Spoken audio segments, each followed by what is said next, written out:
Hello and welcome to the latest of my deep dive videos. Today I'm going to explore a truly momentous strategic astrological influence which has absolutely dominated us since pretty well the beginning of September last year. And it is Mars square Neptune.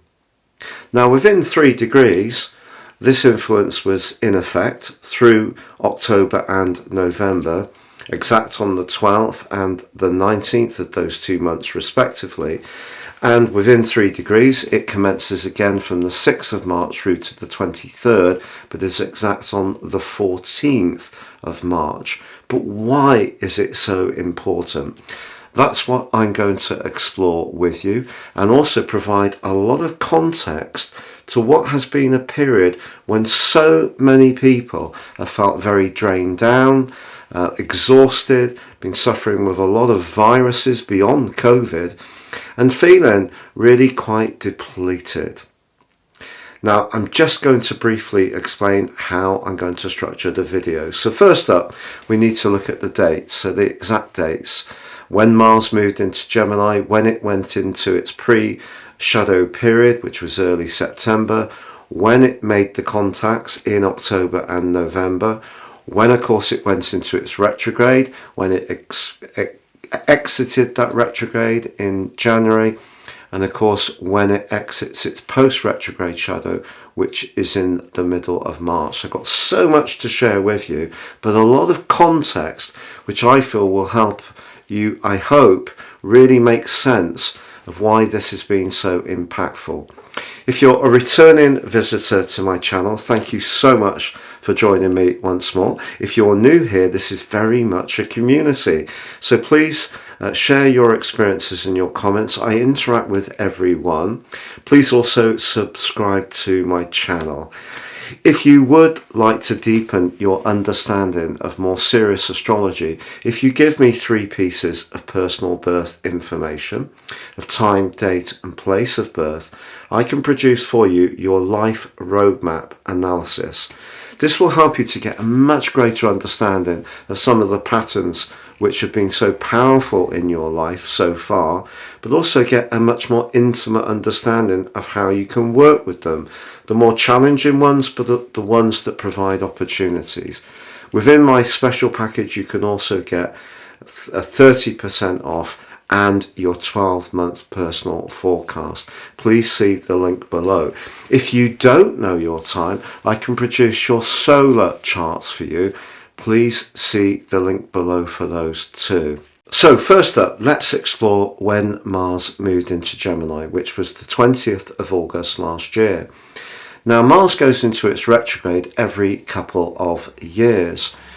Mars, of course, is the planet of thrust, of drive, of initiative, of risk, of assertion, of enjoying challenges through its rulership, its domiciled rulership of Aries, but through its rulership of Scorpio, it's much more to do with sexual adventure, deep understanding of the connections and challenges we have in our personal relationships, and in a more practical way can be to do with our desire for finance.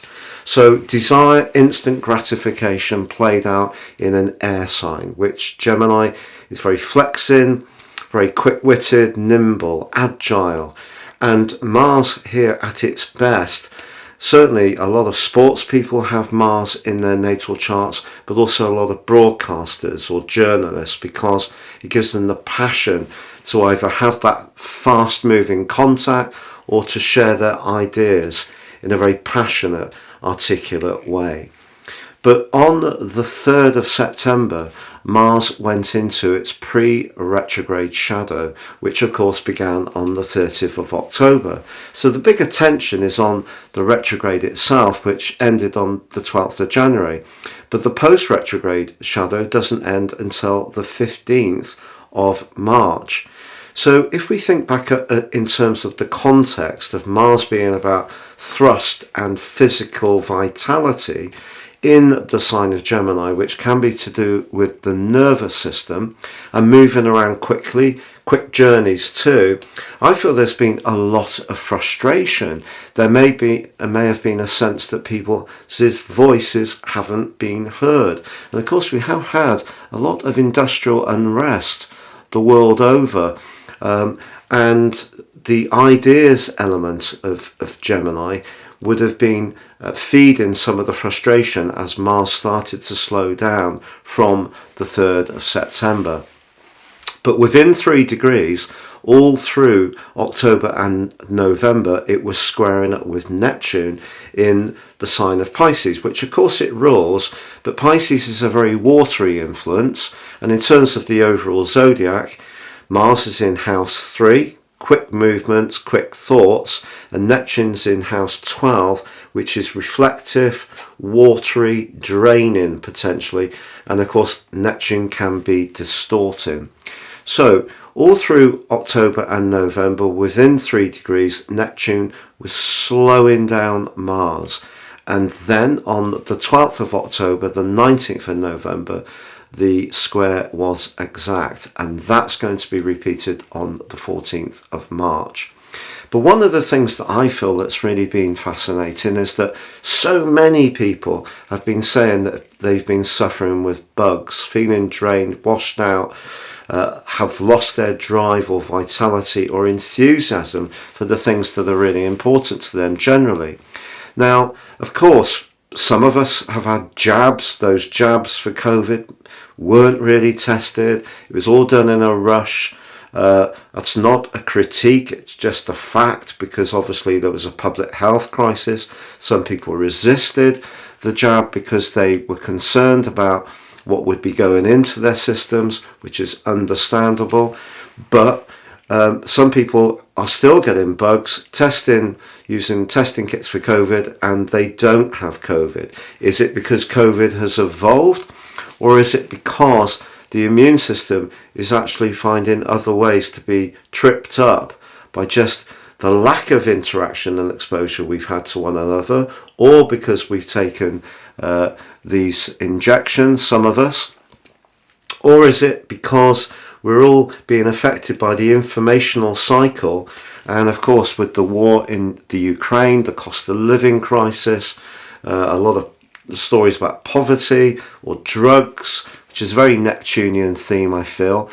And obviously the media very much governed by Gemini, so a lot of stories about all of that. So our collective energy has been sapped in some way, or affected, our morale affected by Mars's pre-shadow, retrograde, square with Neptune, and that's going to be repeated again. And of course, when Mars does escape Gemini and moves into Cancer on the 25th of March, it's also a sign which it's in full in, F-A-L-L. So not the best place for Mars to go through in terms of its essential dignities.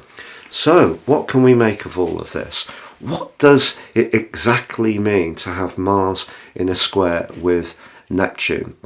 Well, I think we have to use our energies wisely, because what Neptune can do is dissipate the energy we do have. And because Mars in the sign of Gemini and in the 3rd solar house is very much about everyday technology, I feel that as we pick up information by osmosis, or we're just bombarded with all this different data demanding our attention, whether it is through social media, through the aforementioned news cycle, or just chatter, gossip. There's a lot of frivolous information out there as well. And I feel that at a spiritual level, that's probably really been quite challenging. Also, the thing with Neptune, of course, is that it can be so compassionate and empathetic, and a very healing influence if we use it well, but it can be distorting and draining too. So because Mars is a very raw energy, and it's fiery through its rulership of Aries, I feel that Neptune is just ebbing away at that flame of fire, and that has not been helpful. Also, our fears and our imagination can be provoked in not necessarily a great way. So if you have been suffering with a lot of nightmares or feeling anxious about life, it really wouldn't be a surprise with all this stuff going on out there. But also, if your cost base has increased and you don't have the income to cover it adequately, well, that's not just a fear, that's a reality that's also draining energy. Also, guilt. A very interesting thing, because Mars can, of course, be about anger, but expressing anger in an outright, upfront way is kind of frowned upon. But the way people express anger these days is basically through Twitter, isn't it? Or other social media, having a pop at someone who sees things in a different way. It might make a person feel better for a few moments, but it might actually have a real impact on the person who hears or is on the end of those comments. So I feel that the guilt side of things can be projected with this particular influence. So where people have got anger, they can project it out onto others, not realizing that there may be some kind of resistance to their own psychological stirrings that are coming through the 12th house position of Neptune. Now also physically, the body's defences are definitely compromised by this influence, and that's why I feel there have been so many viruses and bugs that seem to be going around, or people just feel more susceptible to feeling drained and run down in general. However, this is a great influence if we do look out for those who aren't so fortunate. So, if you have been doing your bit for those in your community, or dropping stuff off at a food bank, or volunteering in some way, then that's a really good way to use the drive of Mars in a constructive way. Now, if you are a creative person, this can also be a very strong influence natally. Andy Warhol had this in his natal chart, for example. And also, if things like music or photography are very healing to your senses, if you've been getting out into nature and been exploring and enjoying the peace and tranquility, that also may have been very restorative. Now, in terms of exercise, this is not probably the greatest time to be doing too much or draining our system. So even if you see yourself as being someone who's extremely fit, there's a difference between fitness and health in a way, because we may well be able to run quite quickly or cycle quite quickly, but actually that doesn't necessarily reflect the state of play within our organs. So I think if we do physical exercise, anything that's soothing and gentle, like stretches, yoga, perhaps swimming, perhaps going for a lovely healing spa day, having a beautiful massage, those kind of treatments where the touch gets into our body but in a very healing way, I think is something to really do. Now, when the event becomes exact on the 14th, ironically, the Sun and Neptune are nearly conjunct in the sign of Pisces. So I'm just sharing with you on the screen now. I don't want to go into the natal chart too much, because I feel that this is an influence that's much greater than just the moment it exactly occurs. But you can see that there is an opposition between the Moon and Mars, and therefore a T-square with the position of Neptune and the Sun. So that's really interesting. The Moon in Sagittarius, very much a free spirit. The need to have our voice, Mars in Gemini, but we need to be really truly aware of our subconscious, what our inner world is really calling out to be expressed in that outer world of communication. So the two planets that are very much to do with communication, Gemini, everyday communication, Sagittarius, where the Moon is, the higher spiritual or philosophical communication, are compromised by both the position of Neptune and the Sun. But if we look at it in terms of the event chart solar, you can see that the Sun and Neptune are in house 12, Mars in 3 and the Moon in 9. So that reflects this overall collective influence that I feel is very much to the fore. Also, we're seeing a lot of scandals and a lot of information come into the open about various politicians, whether it's stories about Putin, stories about Joe Biden, about Trump, about Boris Johnson, politicians generally, very much in the news cycle.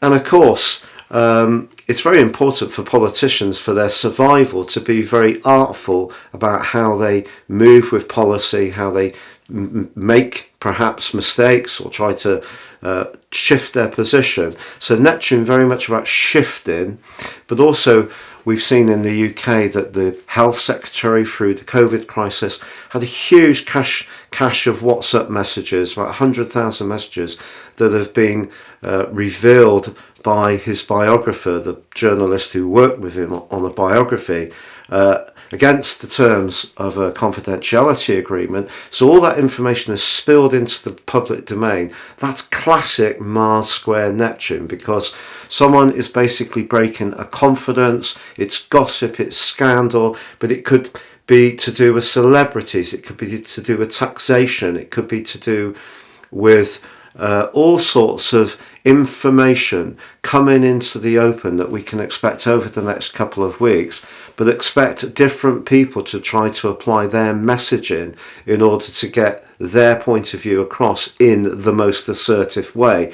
Mars doesn't necessarily mean that they're telling the factual truth, they're just telling a portion of the story that suits their agenda. So I think we all need to be very wise, and I think a lot of us are these days, to what we hear, read, people's opinions, what the motivations are behind those. So I hope that gives you a flavour of Mars square Neptune. I'm now just going to go through each of the 12 zodiac signs to just help you gain some perspective of how this may have impacted on you in the last third of 2022. And in this final month of Mars's journey through the sign of Gemini, before it says au revoir on the 25th. And the big emphasis in March has been on Saturn and Pluto's move. But for me, the standout influence for this month is definitely Mars, because it doesn't just square up with Neptune, of course. It forges a square with the spring equinox, which occurs on the 20th of March with cardinal quadrant 1, and also with the first Aries new moon of the 21st. So it's a broad disassociate square because it's not quite arrived in Cancer, but it is a square within a few degrees. So Mars, absolutely the most influential influence this month. And of course in the quincunx with Pluto, as Pluto moves into Aquarius, and Mars prepares to go into Cancer 2 days later. So Aries, for you, of course, Mars is your ruler. So I feel that you are probably very reflective of feeling that some of the information or people around you, the people who steal your energy, it may be just people making small talk in when you have a coffee at work, but those interactions have been impacting on you quite a lot, and perhaps your trust has been affected by some of the conversations that you've had. I think what you're being asked to do, particularly with Saturn arriving in Pisces, is to become much more guarded about who gets into your inner world. And you really need to be particularly vigilant in March, because if you're not, somebody could really leave you feeling quite drained and exploited. Taurus, for you, Mars is in house 2, which is very much about money. If you've really been pushing to improve your everyday resources since last August, it wouldn't be a surprise. And you may have been much more on the front foot with that desire. But Neptune's in the part of your horoscope to do with higher ideals, the 11th house. If you have been taking any shortcuts at all, if you've been perhaps getting involved with people whose ideas or belief systems are not really quite as good as your own, or you've been yourself caught up in perhaps pursuing some approaches that are not really good for your heart, or hanging out with people who maybe they're good fun, maybe they like a good drink, maybe they're quite sociable, but are they really the right type of people for you? So I think be very cautious about your actions throughout the rest of March, Taurus. Gemini, for you, Mars, of course, has been in your sign. So therefore, I feel that there may have been some frustration about the lack of vitality you've had to actually then work in your connection with the wider world, which is where Neptune is. Or perhaps you've encountered some people who've poo-pooed some of your ideas because they feel you're being too idealistic, or you haven't thought things through enough. You're not being realistic enough. So that's probably been some of the energy for you. But I feel that Mars moving into Cancer for you can actually bring a greater sense of earthiness to bear. And if you are wanting to make progress around your interactions in terms of work or money, it will be helpful to you. Cancer, for you, Mars in the 12th house has been particularly tricky. I feel it's seen some energies from the past coming up in a very powerful, emotional way, or perhaps an angry way. And some of the things that have come back into your mind have probably been a bit of a surprise, because Neptune is in a very amplifying part of your chart. The 9th house sees things seem bigger and larger, whereas the 12th house is very much about the things we don't necessarily want to look at. It can be painful past memories, it can be painful past experiences, it can be to do with separations and loss or betrayal. So if you have gone through some kind of breakup, or someone has let you down, it's probably been an extremely heightened sensation that you've gone through, or perhaps you've just been working through stuff that suddenly come up from nowhere that may actually be quite historical. Now, obviously, once Mars enters your sign on the 25th, you're going to come much more into the present, which is going to be very welcome.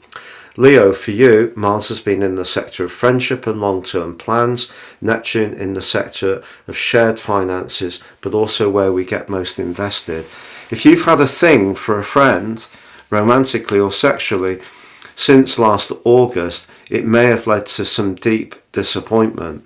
Or perhaps in a more established relationship, business-wise, personal-wise as a friend, or a romance, perhaps someone's values you can see are actually diverging from yours. But I feel that Mars moving into Cancer is going to extend some of the psychological energy of this influence for a further 6 weeks for you particularly.